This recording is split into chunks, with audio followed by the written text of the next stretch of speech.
From the Weather NorCal Command Center, this is your afternoon update.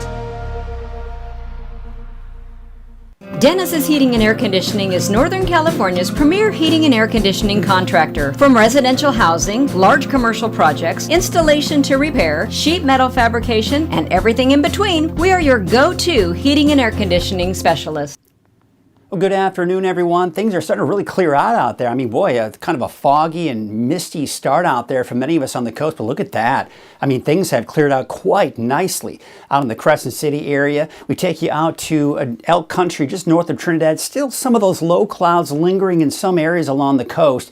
But otherwise, I do expect many of us to kind of clear out, especially as you saw up there out in the Crescent City area. And for the valley, sunny skies here. However, you look off in the distance and you do have some of those clouds off in the eastern mountains. All right, so here's the deal. We got breezy conditions at times. Today, not that bad. I think tomorrow the winds will pick up a little bit more here with a warming trend and low 90s for some of the warmer spots here as early as tomorrow, but especially for Thursday and even into Friday. All right, so here are the winds. And again, we're going to look at these winds, and there's nothing really terribly alarming. You can see here today, 10 to 15 miles per hour for the valley. But it looks like as we go into your Wednesday, a bit of a different story. They're going to pick up, even in the morning hours, a bit on the breezy, gusty side, 10 to even 20 miles per hour for those winds. Could see some higher gusts. We're also noticing those winds out along the foothills as well. Looks like they die down a little bit here for Wednesday afternoon and evening, but then they pick back up again, especially for the foothills east of the valley by late Wednesday night into Thursday morning, and even a little breezy and gusty here for parts of the valley as well. But then as we go into your Thursday afternoon, those winds should start to die down.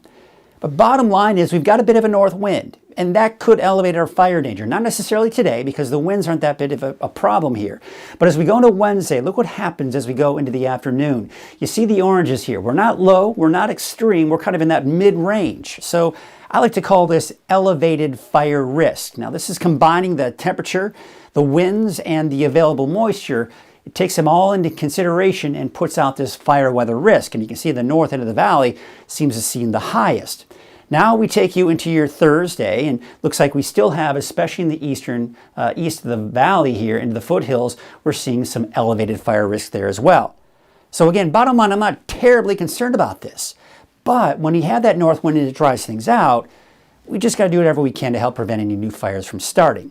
All right, so we take a look at our satellite image here, and you got a big ridge of high pressure that's moving on in. That's the heat that's going to be building in over the next few days. Kind of summer's last little hurrah, if you will, trying to give us one little taste of summer before the fall and not to mention winter kicks in. But there you can see through noon on Friday, we still have that ridge of high pressure in place. And then by the weekend, that moves on out, pushes to the south as some colder air starts to move on in and our temperatures start to drop as a result. But what does that mean about our rain? Well, I'm starting to see a little bit more agreement in the long-range forecast models. Both the GFS, the American forecast model, and the European forecast model agree that sometime around early next week, we could see some rain. Now, you can see on Sunday, this is the leading edge of that cold front. It's going to tap into a little bit more moisture coming in from the south. And so Monday, most of the rain's still to our north. We're still dry, but those clouds moving in. Even the coast is dry. But by Tuesday, that cold front passes through, and typically these weaker cold fronts kind of break apart before hitting the valley. But this one may hold on to enough of its strength and may have enough moisture to work with to bring everyone by Tuesday of next week maybe a chance for some rain. And then, of course, it dries out by next Wednesday and Thursday. So it's not going to last for very long. It's not going to be very strong either. The winds and the waves, yeah, they're pretty strong out on for the ocean here. So not a good idea to be out on your boat here. In fact, there's a small craft advisory for the immediate coast. And, of course, you've got those warnings out to sea as well. But there's that small craft advisory here for the coast, not only today, but that's going to extend on into tomorrow as well. So here's what it looks like today. Temperatures mid-80s in the valley. Temperatures are going to be mainly in the 60s and 70s for the higher elevations and low to mid-60s out along the coast.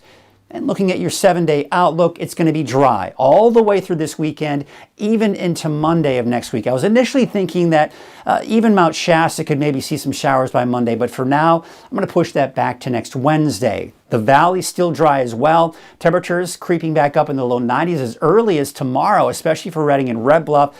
peaking out somewhere around Friday before temperatures start to drop again going into the weekend, and not to mention next week as well. Here's your 7-day outlook for the North Coast. Temperatures also peaking around Friday, especially for the inland areas.